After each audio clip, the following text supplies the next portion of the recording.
just quickly, I'm Shirley Ferris. I started getting interested in plastic and plastic reduction a few years ago. We have Waste Not, and Linda's my partner in working on plastics and plastic reduction. So looking at single-use plastic, I mean, that's one of the things, is we're looking at single-use plastic, the stuff that people rip off, like throw out, that goes to the landfill. And the most important thing is, for us, for me personally, is that it creates methane in the landfill. And you've probably seen or read about the big methane. I mean, the World Environmental Day is focused on plastic because of the emissions that it gives. They're having a meeting in Paris right now. We have a global plastics treaty that we're trying to get passed. So it's a big deal, and we can do our part here. And I'm glad that, thank you, to the Stuart, we can at least get the discussion going of how we do it here. And we don't have much of a litter problem because everybody keeps the town really clean. But I really want to, I'm just going to quote something out of this in Circle, because I did a plastic-free July event last year, and Circle came and he said, total weight of trash and recycle. This is just in 2021, the Circle cleanup in September, and cigarette butts, 3,271. We have this wonderful pair of people who clean up every Sunday morning, and they got this sack of butts, like this. Well, all those get mushed under the feet and under the tires, and they go into our water supply, and microplastics is a huge problem. Anyway, and so this says, they picked up 1,700 bottles, mostly plastic pieces, 2,000, takeaway containers, 900, bottle caps, food wrappers. All of this is primarily plastic stuff. So the plastic trash doesn't maybe end up on our streets, but it ends up here and in our parks and everywhere around when people take it out and just rip it open and throw it. So that's my reason for coming. And Melanie was nice enough to come down from Truckee, because I was going to try and do this myself, and then I thought, Truckee already did it. Why don't we ask and see if we can get their ordinance? So thank you so much for coming down to tell us about your ordinance. Thanks. Yeah, thank you for inviting me. Thanks, Shirley. So yeah, I'm with the town of Truckee, with Keep Truckee Green. We're the town's waste and recycling division, and other broader sustainability programs, but my focus is on the waste and recycling programs. So yeah, in November, our council adopted a single-use food waste reduction ordinance.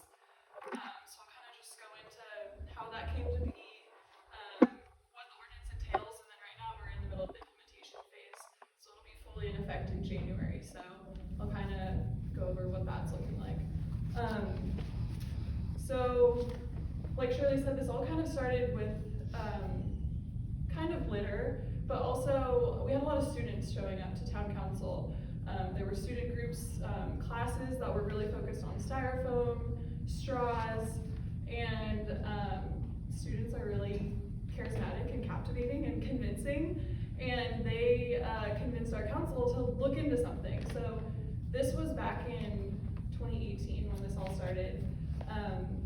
So council directed staff to look into some options for waste reduction in Truckee, and we started doing some research, and we realized, a straw ban or a styrofoam ban is really just looking at the tip of the iceberg.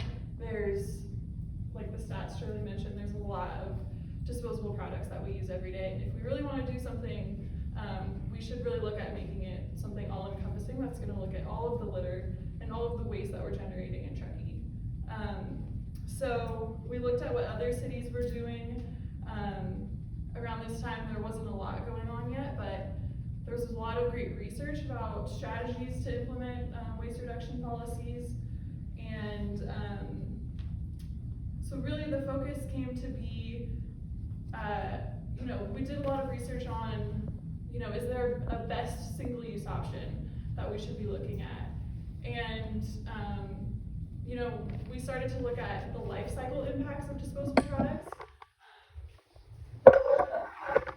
Disposable takeout container, but when you're looking at the whole life cycle impacts, there's the sourcing of materials to create a product, there's the production, there's the transportation impacts, there's the packaging impacts, and almost 80% of the energy impacts are created before we even get this product in our business or in our hands.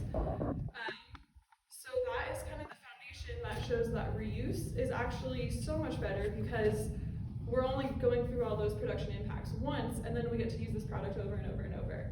So there's the waste impacts, the litter that we see, but then there's all these production impacts that we can prevent when we look at reuse.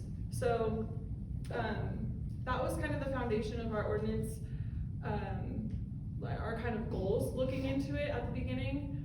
We wanted to look at reducing the use of all single-use products wherever we can, and then focus on a shift to reuse wherever that's possible. So that was like the foundation of our policy goals at the very beginning.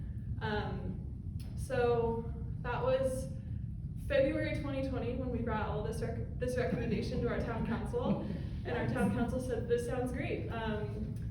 Let's put together a working group of local stakeholders and kind of flesh it out and see what this would look like specifically in Truckee. We all know what happened after February 2020. We couldn't do that quite right away. So we put that program on pause for about 2 years. In the beginning of 2022, we put together that working group finally. We put together a stakeholder committee. We had 3 restaurant owners in Truckee on the committee. We had a coffee shop, a full-service restaurant, and a limited service restaurant.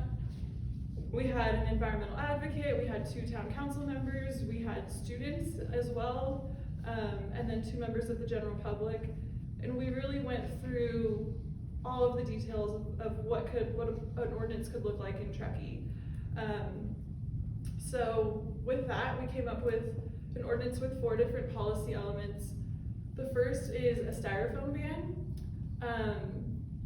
I just said we decided there's no best single-use option, but we did decide that there was a worse option, being styrofoam, just because of the impacts styrofoam has in the environment as litter. It's super lightweight, it breaks down super easy, it gets blown around into the environment, and it's really hard to pick up, and creating microplastics in the environment.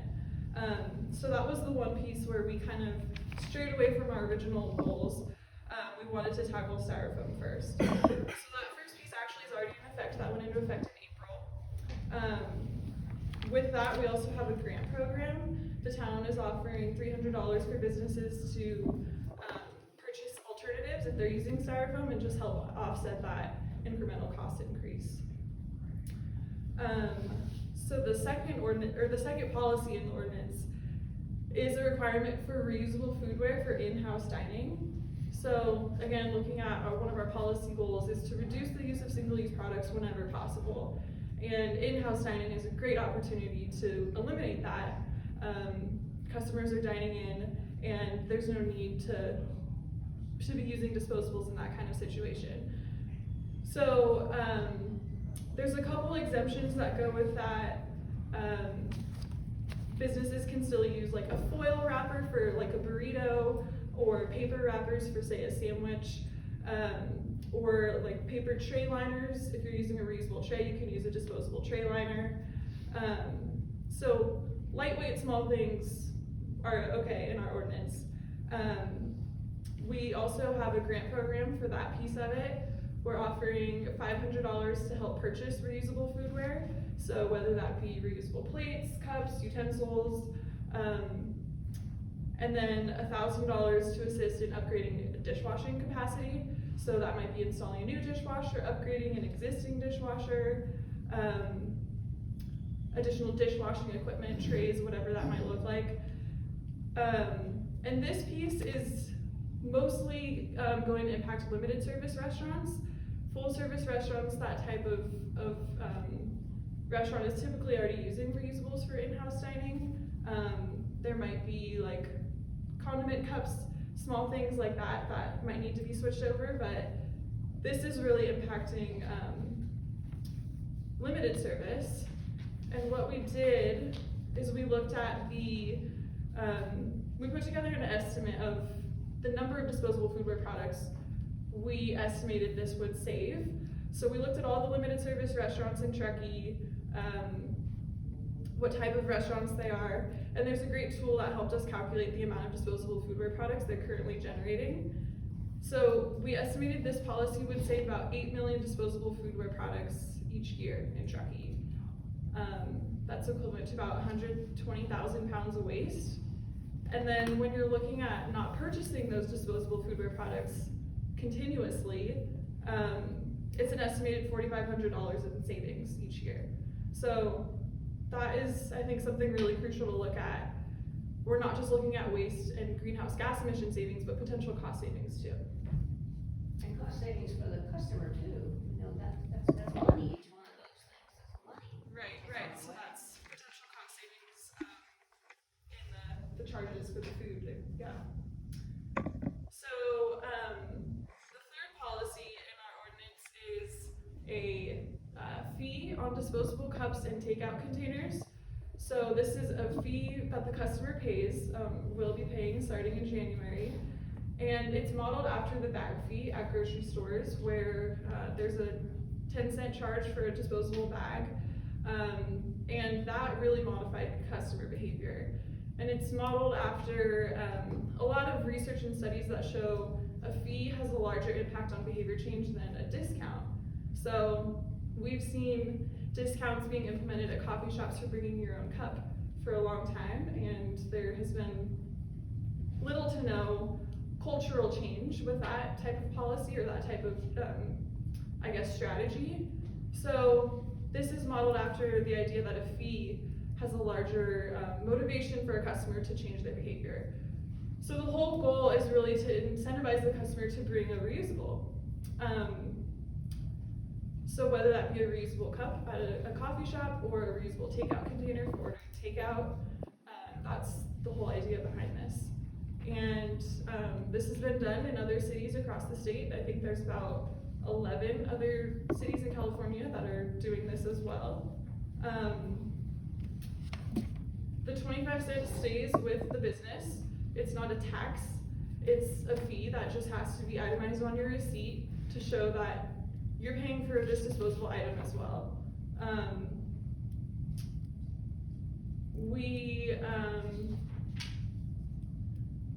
So that's the fee part. We also have an exemption for customers on WIC, EBT, or Medi-Cal to try to alleviate equity issues for low-income customers. The fee doesn't apply for containers when you're dining, for leftover containers from when you're dining in.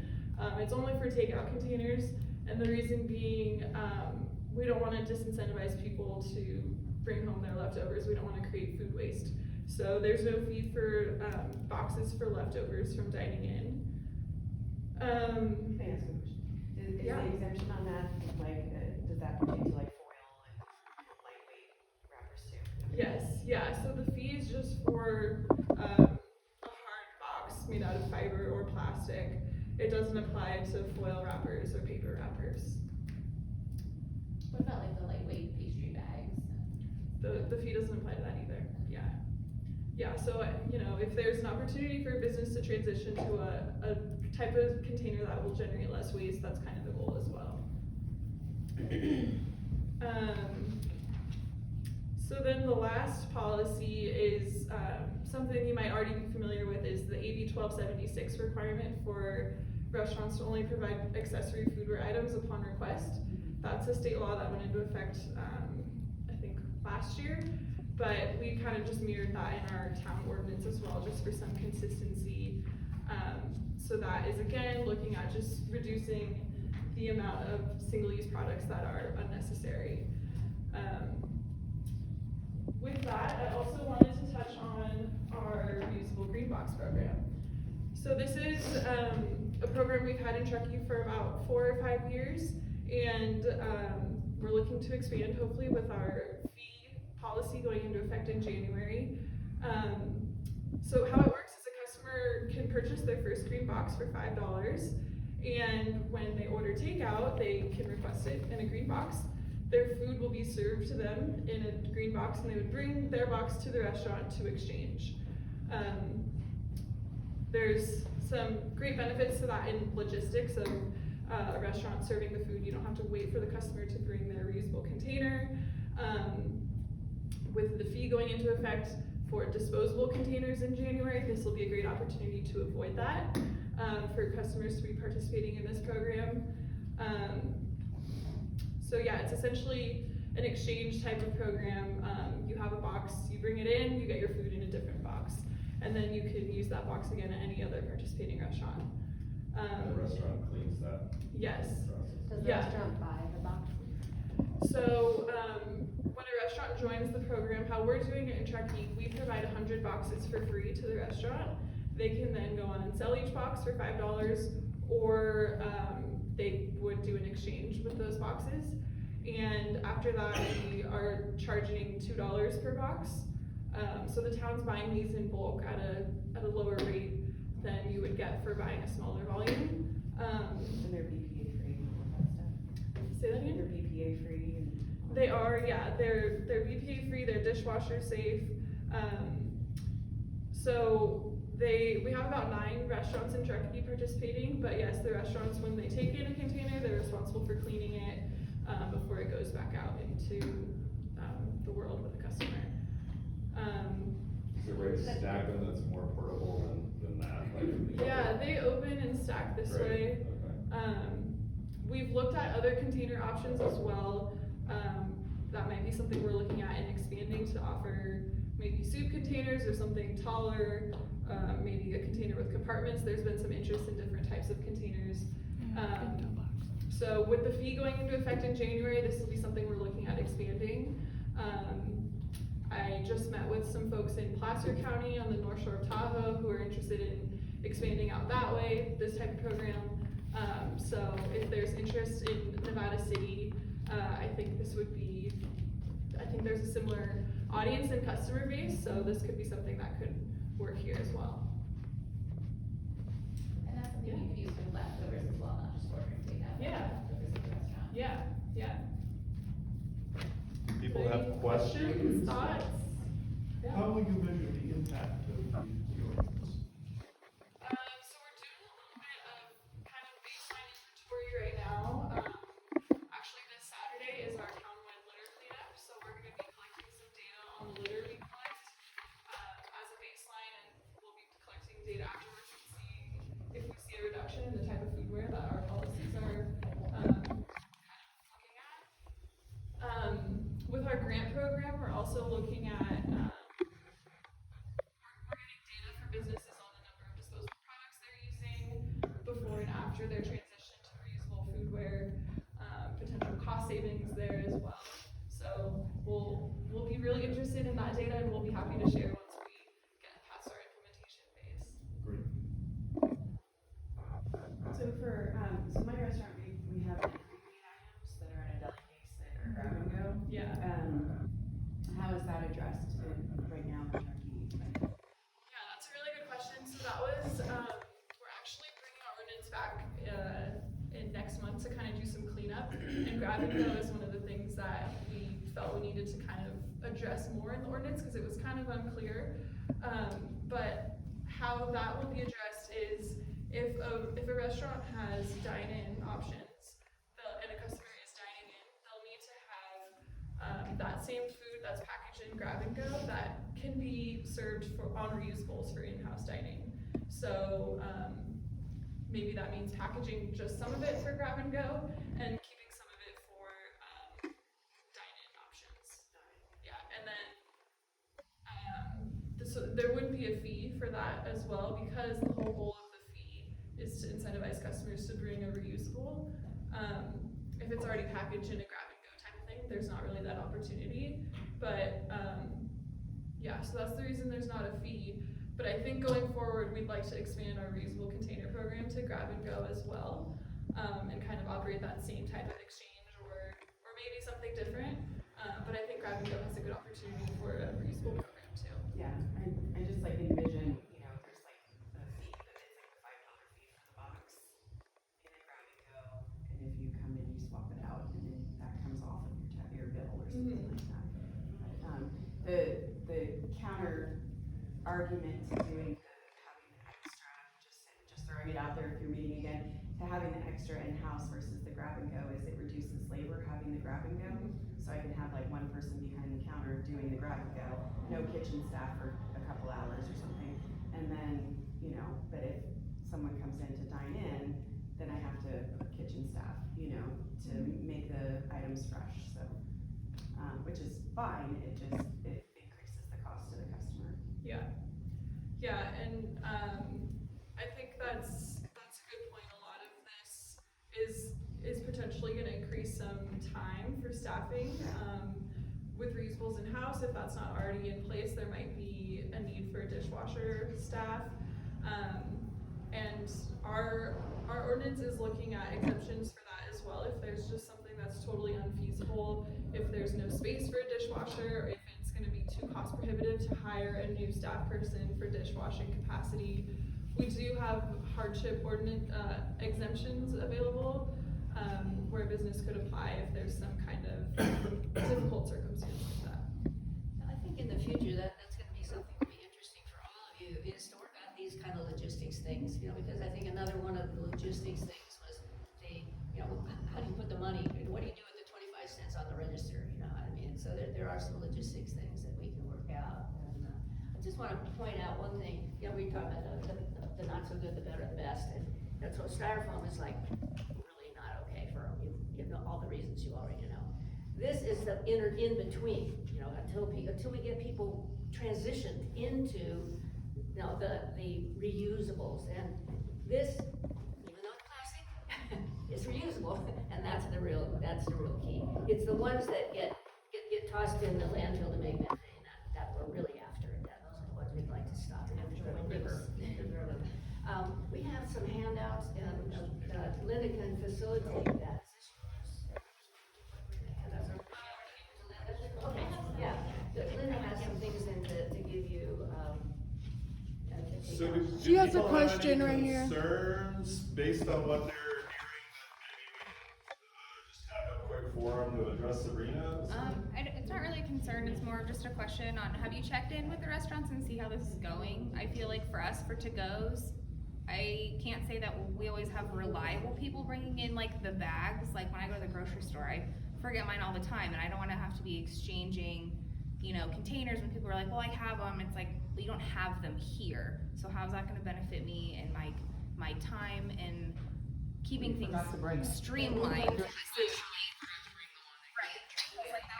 now it's costing you another $5. Now as a manager, I have to go comp this ticket, we have to switch out the containers, like it causes like more of an issue. Yeah. So do you know anything about how that Yeah, is so going?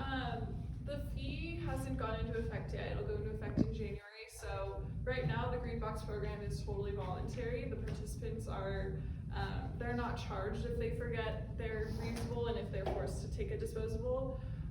But there are a lot of other type of disposable or reusable programs. There's a lot of third parties that have software that can keep track of the exchanges, and like you were mentioning, I think you mentioned about the deposit. You can just have a hold on a card and it's only charged later if the box isn't returned, and like with a barcode type thing to scan it. In that type of situation, you would need to have the box with you. You would leave a deposit as the collateral. So there's a lot of different ways to do these reusable programs, and there's kind of pros and cons to each. But I think that's something we'll be exploring a bit more when our fee goes into effect, to see, like you said, if there's difficulties with our existing program and if there's a need to adapt. And there are very successful programs in the Bay Area doing this already, so we just need to figure out the logistics here to be able to do it. And I'd be interested in, to get your best practices, where it is working on, list of best practices. Yeah, because I'm looking at, I can't put a salad in that with fried chicken and mashed potatoes, and a salad is gonna be too small to go in that box, and then I put everything into a bag so they can carry out 5 boxes. So now I've got to buy